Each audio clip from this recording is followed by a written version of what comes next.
그러면 이 소송의 의미가 있어요, 없어요? 없죠. 안녕하세요, 김민성 변호사입니다. 이 전 시간에 이 사행위 취소 소송과 개인회생에 대해서 열변을 토하면서 말씀드렸는데, 사실 이게 개인회생에 들어오면은 희한하게 변해요. 이름도 변하고 심지어 원고 피고도 막 변해요. 채무자회생법은 채무자의 대기를 위해서 있는 법이기 때문에 기존에 있었던 어떤 법률 관계들, 통상적으로 변호사들이 알고 있는 어떤 민사적인 관계들이 파괴되는 경우들이 되게 많고, 그렇기 때문에 사실은 개인회생법에 대한 전문적인 지식이 없으신 변호사님들이 이 회생하고 뭔가 다른 소송이 엮이면은 그분들도 막 엄청 헷갈려요. 공부 막 하고 저한테 원고가 피고가 막 회생 들어갔다고 물어보시는 선후배 변호사님들이 되게 많아요. 어떻게 해야 되는지 설명을 해드리는데, 일단 예를 들어볼게요. 예를 들어드리면 이해가 조금 편해요. 지금 말씀드릴 사례는 채무자가 집을 하나 갖고 있는데 근저당권이 일부 설정되어 있고, 그 다음에 일반 사행성 채무가 꽤나 많은 그런 상황이에요. 내가 5억짜리 집을 갖고 있어요. 근데 신한은행이 4억 대출을 해줬어. 그리고 근저당을 잡았어. 그럼 내 청산 가치가 얼마예요? 1억이죠, 1억. 근데 내가 지금까지 잘 살고 있다가 갑자기 코인을 해가지고 한 2억 날렸어. 그리고 주식해가지고 한 1억 날렸어. 빚이 한 3억 있는 거예요. 그럼 내 총 빚은 얼마예요? 7억이지, 7억. 왜? 담보빚 4억 있었고요. 그 다음에 회생 채권 3억 있었잖아요. 주식 코인 날린 돈 3억. 내가 회생하기 전에 이 집을 뺏기면 안 되는 거야. 왜? 이 집은 내가 8억을 주고 산 집인 거예요. 8억을 주고. 근데 집값이 이빨이 떨어진 거야. 그래가지고 지금 5억밖에 가치를 안 해. 근데 주담대 4억이 남아있어. 지금 현재 청산 가치는 1억이지만 어쨌든 나는 8억을 주고 산 집이기 때문에 우리 애들도 근처에 학교 다니고 이 집 팔 수가 없어. 그래서 변호사한테 얘기도 안 하고 어떻게 해야 되냐, 회생 들어가기 전에 이 집을 남편한테 넘겨버린 거예요. 소유권이 넘어갔겠죠, 남편한테. 그 다음에 회생에 들어갔어. 근데 이 사실을 안 채권자가 사행위 취소 소송을 건 거예요. 넌 돈도 제대로 안 갚는 애가 무슨 네 재산을 남편한테 넘기고 취소해, 야 등기 다시 갖고 와 소송을 한 거야. 지금 말씀드리는 이 사행위 취소 소송을 제기한 채권자는 근저당권자가 아니에요. 이 3억짜리 일반 채권자고, 사실 근저당권자 같은 경우에는 사행위 취소 소송을 할 필요가 없어요. 이게 이 등기가 딴 사람한테 넘어간다고 해도 언제든지 근저당권을 실행할 수 있기 때문에 이 사람들은 그냥 임의경매를 넘겨버리지 사행위 취소 소송을 할 필요가 없다. 어떤 말씀인지 아시죠? 그리고 회생에 들어간 거야. 이러면 어떻게 되는지 볼게요. 회생에 안 들어갔다면 채권자, 은행이 5억짜리 집, 이 집을 남편한테 넘긴 거에 대한 사행위 취소 소송이 이길까요, 질까요? 이겨요. 거의 100% 이겨요. 거의 100%. 왜냐면 이 채무자가 부채 초과 상태잖아요. 자기 재산은 이 5억짜리 집인데 아까 빚이 얼마 있었어요? 7억 있었잖아요.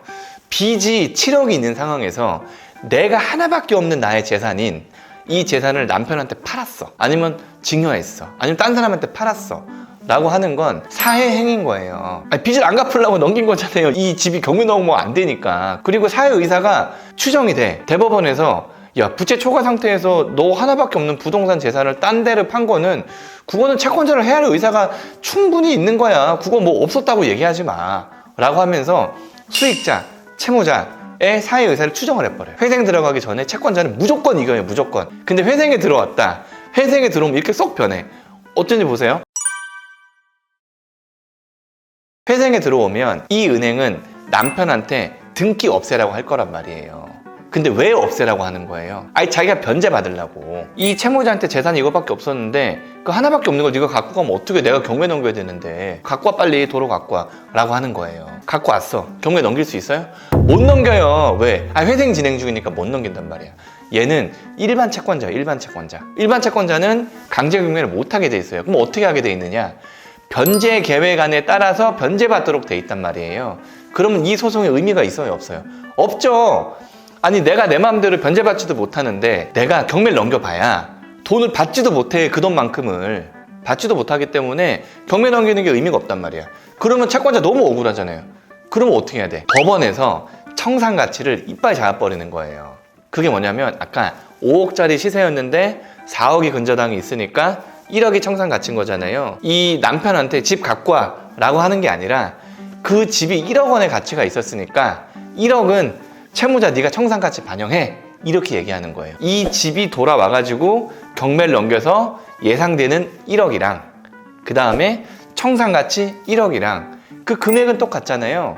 그러니까 그 채권자가 알아서 1억을 나눠 갖는 거예요. 그러면 채권자한테는 피해가 없겠죠. 이 사행위 취소 소송이 수익자나 채무자한테 잡혔을 때 이 수익자에 대한 채권자 취소 소송은 특별한 의미가 없다. 구독과 좋아요 눌러주세요. 채권자가 수익자나 채무자에 대해서 대여금 청구 소송, 사행위 취소 소송을 걸었을 때 이 청산 가치가 변제 계획 안에 제대로 들어있다라는 것만 입증을 한다면 사행위 취소 소송은 각하가 되는 거예요. 근데 이걸 모르고 이 수익자 입장에서, 채무자 입장에서 계속 사의사가 없었다, 뭐 사행위가 없었다 이런 식으로 주장을 해봐야 아무 의미가 없는 거야. 이렇게 해서 이 소송이 산으로 간 적이 한 번 있었어요. 그래서 이 사건을 저희가 항소심에서 맡아가지고 소송 수개를 시키고 그 다음에 부인권 행사 대상인데 부인권 행사를 하지 않겠습니다. 왜?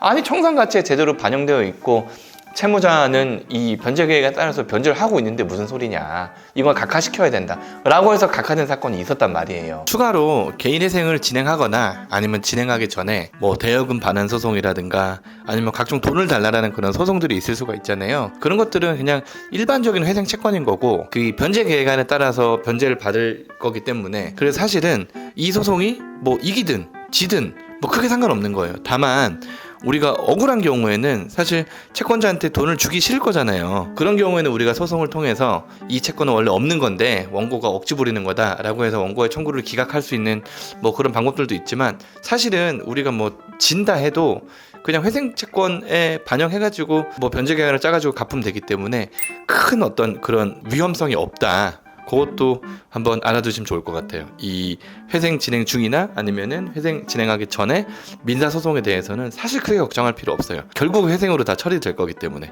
아시겠죠? 개인회생과 관련해서 일반적인 민사소송이 진행될 때 이 소송의 성격이 바뀌는 경우들이 많이 있단 말이에요. 그 중에 채권자 취소 소송 제일 흔한 거예요. 요거에 대해서 말씀드렸고요. 궁금하신 점들은 언제든지 저한테 연락 주시면 친절히 안내해 드리도록 하겠습니다. 감사합니다.